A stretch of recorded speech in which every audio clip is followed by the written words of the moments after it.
Have you ever wondered if you saw your lost love again and they asked you to come with them, would you be able to walk away? Or would you follow them into the unknown? This is Whisper from History, where forgotten voices rise again.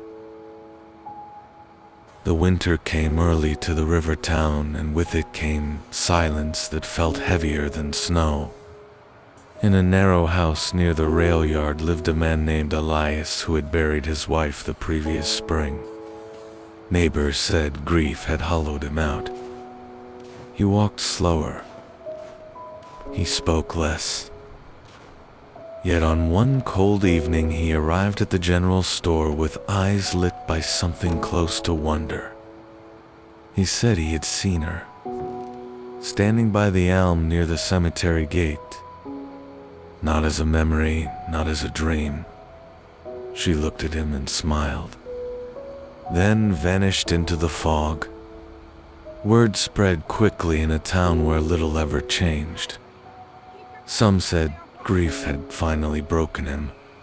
Others remembered older stories whispered by their grandparents about moments when the boundary thinned. Elias described the details with unsettling clarity. The wool coat she wore, the scar on her hand from a kitchen knife years before, the way she called his name softly. He said it was not frightening. It felt like being forgiven. But what was really happening behind the curtain? In the days that followed, Elias returned to the cemetery each evening. The caretaker noticed footprints leading to the same elm. Always alone. Always stopping as if someone stood before him. When asked what he was doing, Elias answered, simply waiting. At home, his sister found him writing letters addressed to his wife. Not prayers, not pleas. Conversations. He wrote as if she would read them. The town doctor suggested exhaustion and loss. The priest warned against spirits that tempt the broken heart. Yet Elias remained calm, almost peaceful. He told the neighbor. She asked him to come closer. Not yet, he said, but soon. Soon felt like a promise. The truth was far darker than anyone imagined. On the 7th night, Elias did not return. Snow fell thick and erased the roads by morning. Searchers followed the familiar path to the elm.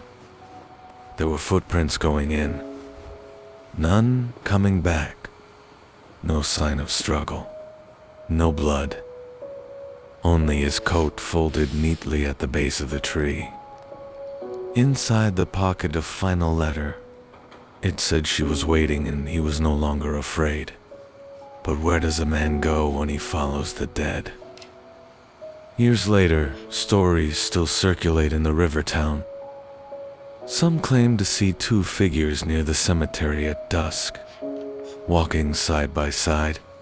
Others insist Elias wandered into the storm and was lost like many before him. History records him as missing, not dead, not alive, just gone. And the elm still stands, roots deep, branches bare, witness to a meeting no ledger could ever explain. Even today, people say that after night falls to silent, shadows can be seen walking near that cemetery, but the question still lives on. Can even death truly separate those bound by real love?